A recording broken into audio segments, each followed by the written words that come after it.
गगनं भूतगणादिसेवितं कपिलजम्बो फलचारुभक्षणम् उमासुतं शोकविनाशकारिकं नमामि विघ्नेश्वरपादपङ्कजम् शान्ताकारं भुजगशयनं पद्मनाभं सुरेशं विश्वाधारं गगनसदृशं मेघवर्णं शुभाङ्गं लक्ष्मीकान्तं कमलनयनं योगिभिर्दानगम्यं वन्दे विष्णु भवहरं सर्वलोकैकनाथम्।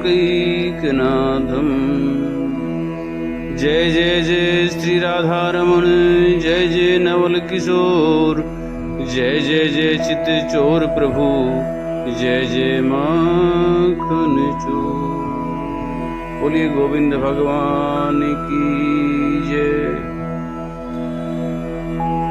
ज्येष्ठ मास कृष्ण पक्ष अपरा एकादशी व्रत कथा। युधिष्ठिर कहने लगे कि हे भगवान, ज्येष्ठ कृष्ण एकादशी का क्या नाम है तथा उसका महात्म्य क्या है, सो कृपा करके कहिए।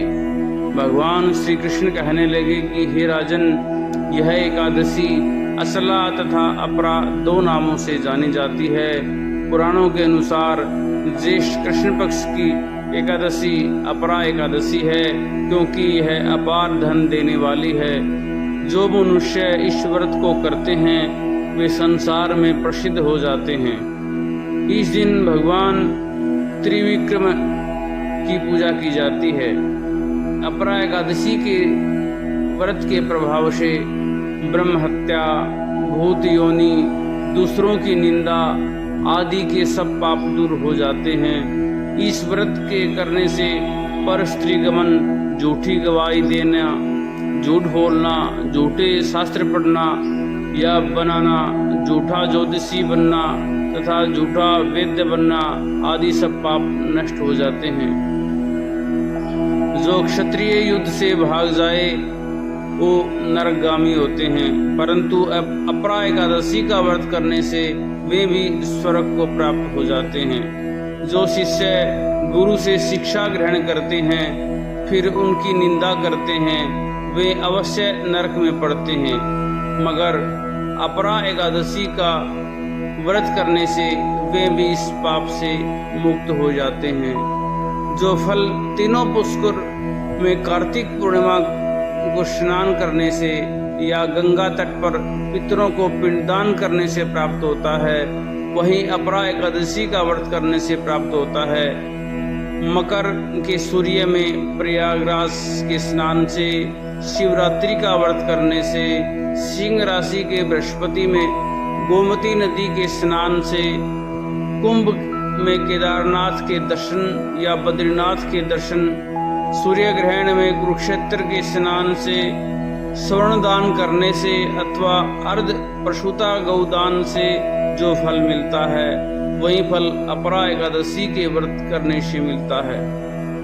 यह व्रत पाप रूपी वृक्ष को काटने के लिए कुल्हाड़ी है, पाप रूपी ईंधन को जलाने के लिए अग्नि, पाप रूपी अंधकार को मिटाने के लिए सूर्य के समान, मृगों को मारने के लिए सिंह के समान है। अतः मनुष्य को पापों से डरते हुए इस व्रत को अवश्य करना चाहिए। अपरा एकादशी का व्रत तथा भगवान का पूजन करने से मनुष्य सब पापों से छूटकर विष्णु लोक को जाता है। इसकी प्रचलित कथा के अनुसार प्राचीन काल में महिध्वज नामक एक धर्मात्मा राजा राज्य करता था। उसका छोटा भाई वज्रध्वज बड़ा ही क्रूर, अधर्मी तथा अन्यायी था। वह अपने बड़े भाई से द्वेष रखता था। उस पापी ने एक दिन रात्रि में अपने बड़े भाई की हत्या करके उसकी देह को एक जंगली पीपल के नीचे गाड़ दिया। इस अकाल मृत्यु से राजा प्रेतात्मा के रूप में उसी पीपल पर रहने लगा और अनेक उत्पात करने लगा। एक दिन अचानक धौम्य नामक ऋषि उधर से गुजरे। उन्होंने प्रेत को देखा और तपोबल से उसके अतीत को जान लिया। अपने तपोबल से प्रेत उत्पात का कारण समझा। ऋषि ने प्रसन्न होकर उस प्रेत को पीपल के पेड़ से उतारा तथा परलोक विद्या का उपदेश दिया। दयालु ऋषि ने राजा की प्रेत योनि से मुक्ति के लिए स्वयं ही अपरा एकादशी का व्रत किया और उसे अगति से छुड़ाने का उसका पुण्य प्रेत को अर्पित कर दिया। उस पुण्य के प्रभाव से राजा की प्रेत योनि से मुक्ति हो गई। वह ऋषि को धन्यवाद देता हुआ दिव्य देह धारण कर पुष्पक विमान में बैठकर स्वर्ग को चला गया। हे राजन, यह अपरा एकादशी की कथा मैंने लोकहित के लिए कही है। इसे पढ़ने अथवा सुनने से मनुष्य सब पापों से छूट जाता है।